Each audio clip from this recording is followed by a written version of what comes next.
तो hello guys, कैसे हो आप सभी लोग। Welcome back to my another video. तो गाइस आज की वीडियो के अंदर हम बात करेंगे द ऑटोमन एम्पायर के ऊपर। तो चलिए शुरू करते हैं। तो गाइस ये वीडियो जो है 3 पॉइंट्स के अंदर जो है डिस्कस की जाएगी। फर्स्ट पॉइंट है the rise of Ottoman empire, second the golden age of Ottoman empire और third the downfall of Ottoman empire. तो गाइस चलिए शुरू करते हैं। सबसे पहले बात कर लेते हैं the rise of Ottoman empire के ऊपर। तो गाइस ये ईयर था अराउंड 1200 से लेकर 1280 के अराउंड ईयर था। इस टाइम के ऊपर उस्मान जो है काई कबीले का सरदार बन चुका हुआ था और उस टाइम के ऊपर जो है सिल्जूक एम्पायर ऑलमोस्ट कोलैप्स कर गई थी। लेकिन उनका सुल्तान मसूद जो थे सिल्जूक एम्पायर के, वो अभी भी इस ऑलमोस्ट टूटे हुए सिल्जूक एम्पायर को जोड़ के उन्होंने रखा हुआ था। इस टाइम के ऊपर जो है सुल्तान मसूद के भतीजे जो है होते हैं अलाउद्दीन द सेकेंड, वो बगावत कर देते हैं और नए सुल्तान बन जाते हैं और सुल्तान मसूद को जेल के अंदर डाल देते हैं। उस टाइम के ऊपर सुल्तान अलाउद्दीन द सेकंड सिर्फ 20 ईयर्स के थे और सब कुछ उनकी मदर जो है इस्महान सुल्तान कंट्रोल कर रही थी। उस्मान जो थे वो फेडअप आ चुके हुए थे और जब वो इस्महान सुल्तान से वॉर करके उनको हरा देते हैं और सुल्तान मसूद को जो है रिहा करवा देते हैं, उस टाइम के ऊपर जो है उस्मान सरदार जो है एक कमरे के अंदर एक मैप बनाते हैं और इसके ऊपर लिखते हैं सल्तनत उस्मानिया। ये टाइम था ईयर 1299 और उस्मान डिक्लेयर कर देते हैं कि अब से काई ट्राइब एक इंडिपेंडेंट रियासत है। और उस टाइम के ऊपर जो है सुल्तान मसूद भी डिक्लेयर कर देते हैं कि उनकी डेथ के बाद जो है तुर्कों का मुहाफिज उस्मान सरदार हैं। खैर उनकी डेथ के बाद काफ़ी कबीलों ने जो है उस्मान सरदार को सरदार मानने से इनकार भी किया था, लेकिन जैसे जैसे करके जो है ये एम्पायर, ये इंडिपेंडेंट रियासत काई कबीले की बन जाती है। और उस्मान सरदार उस टाइम के ऊपर ये भी कहते हैं कि सारा हार्ड वर्क मैं करूँ। मंगोलों से उन्होंने वैसे सबसे ज़्यादा टफ टाइम उस टाइम के ऊपर मंगोलों ने जो है अर्तुगरुल गाजी से भी ज़्यादा उस्मान सरदार को दिया था और उस्मान सरदार का काफ़ी बड़ा रोल था मंगोलों को उस टाइम के तुर्की की ज़मीन से बाहर निकाल देने का। और गाइस उस्मान सरदार ये भी कहते हैं कि सारे जब बैटल्स वो लड़े, सारे फतह वो करें और सिल्जूक एम्पायर जो है उस टाइम के ऊपर जो है बस उनके जो है हार्ड टाइम के अंदर उनका साथ नहीं देता था, बल्कि जब उनके ऊपर अच्छा टाइम आता था तब ये कहते थे कि जो है सक्सेस हमारी वजह से मिली है। और उस्मान सरदार चाहते थे कि अब बस बहुत हो गया है, अब सिल्जूक एम्पायर से छुटकारा पाना चाहते थे।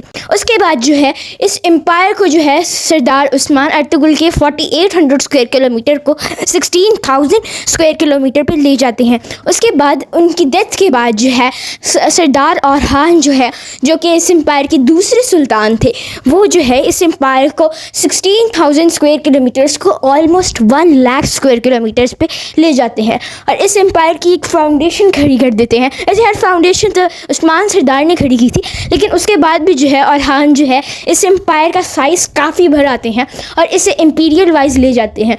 उसके बाद जो है औरहान सरदार जो है काफ़ी इलाकों को फतह करते हैं, जैसे कि बुरसा, निकिया, इज़निक और ऐसे इलाकों को फतह करने के बाद कुछ लोग तो कहते हैं कि बुरसा और इज़निक के अंदर मेनली काम उस्मान सरदार का था, जो कि काफ़ी हद तक ट्रू है। लेकिन एंड के ऊपर इन दोनों इलाकों को जो है बुरसा और इज़निक औरहान ही फतह करते हैं और निकिया को भी औरहान ही फतह करते हैं।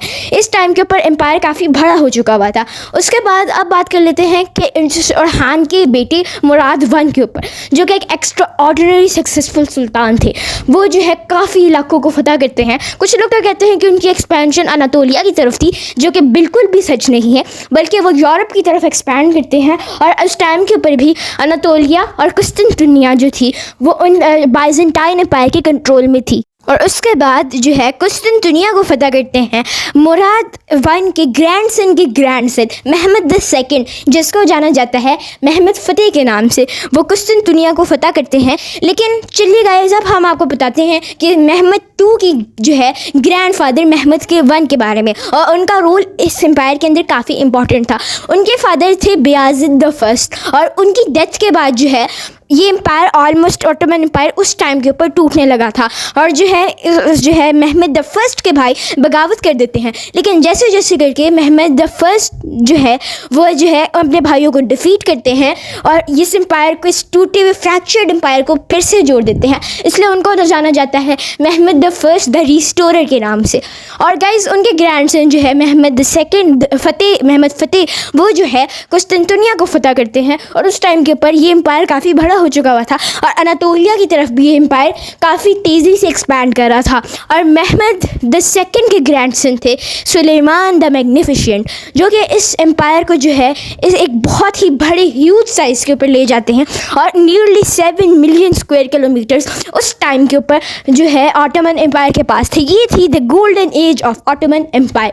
लेकिन सुल्तान सुलेमान द मैग्निफिशेंट से काफ़ी गलतियां भी हुई थी और उनकी सबसे बड़ी गलती थी उनके बाद जो है शहजादे मुस्तफ़ा को सुल्तान ना बनाना और सलीम द सेकंड को सुल्तान बनाना, जो कि इनकी सबसे बड़ी गलती थी। क्योंकि काफ़ी ज़्यादा लोग कहते हैं कि सलीम द सेकंड एक बहुत बड़े फेलियर थे और ये बात कहीं ना कहीं ट्रू है, क्योंकि वो जो है अपने महल के अंदर अय्याशियों वाली ज़िंदगी गुजारते थे और अपने फादर की तरह जंगों पे नहीं जाते थे, बल्कि अपने जो है मिलिट्री कैंपेन्स को भी अबैंडन कर दिया था उन्होंने और सारा का सारा कंट्रोल जंगों का अपने प्राइम मिनिस्टर को दे दिया था। और वो जो है किले के अंदर जो है उस टाइम के ऊपर जो होते थे उसके अंदर जो है अय्याशियों वाली ज़िंदगी गुजार रहे होते थे और जो है प्योर पोइट्री कर रहे होते थे। और उस टाइम के ऊपर जंगों के टाइम के ऊपर जंग के अंदर जो है मिलिट्री कैंपेन्स पे भी नहीं जाते थे और ना ही जंग के अंदर होते थे अपने फादर की तरह। और ये टाइम था the downfall of Ottoman empire. और सुल्तान सलीम द सेकंड की जो है उनके रूल के 2 सेंचुरीज़ बाद ये एम्पायर कोलैप्स कर जाता है, जो कि काफ़ी शॉकिंग था क्योंकि ऑटोमन एम्पायर जो है एक काफ़ी बड़ा एम्पायर था। लेकिन हर उरूज को ज़वाल है और इसके जैसे ऑटोमन एम्पायर की भी काफ़ी गलतियाँ थी और वो जो है कोलैप्स कर जाते हैं। गाइज ये था the downfall of Ottoman empire. Guys अब बात कर लेते हैं इस एम्पायर के क्रेडिट्स के ऊपर। सबसे ज़्यादा क्रेडिट जाता है उस्मान द फर्स्ट यानी कि उस्मान गाजी को, जो कि इस एम्पायर की फाउंडेशन खड़ी करते हैं और इस एम्पायर को फाउंडर भी थे और इंडिपेंडेंट करते हैं। कई रियासत को नाम देते हैं सल्तनत उस्मानिया और यानी कि हुकूमत उस्मानिया है उस टाइम के ऊपर कहा जाता था। टर्किश लैंग्वेज के अंदर से उस्मान बिलिजिक कहते थे और उस्मान है ऑटोमन एम्पायर के लिटरल फाउंडर। सेकंड नंबर पर क्रेडिट मिलता है मुराद द फर्स्ट को, जो कि इस एम्पायर के आर्किटेक्ट थे। इस एम्पायर को डिज़ाइन किया था और इस एम्पायर की यूरोप के अंदर फर्स्ट टाइम एक्सपेंशन भी उन्होंने की थी। उस थर्ड नंबर पर क्रेडिट मिलता है महमद द फर्स्ट को। महमद द सेकंड यानी कि महमद फतेह को नहीं, महमद द फर्स्ट को है। महमद फतेह को भी क्रेडिट मिलता है, लेकिन मोस्ट टॉप 4 के अंदर जो है महमद द फर्स्ट आते हैं क्योंकि वो थे रीस्टोरर थे इस एम्पायर के, जिनको थर्ड नंबर के ऊपर क्रेडिट मिलता है और इस फ्रैक्चर एम्पायर को अपने टाइम के अंदर जोड़ते हैं। फोर्थ नंबर पर क्रेडिट मिलता है उस्मान द मैग्निफिशेंट यानी कि सुल्तान सुलेमान को, जो कि इस एम्पायर के साइज़ को बहुत बढ़ा देते हैं और 7 मिलियन स्क्वायर किलोमीटर्स के ऊपर ले जाते हैं।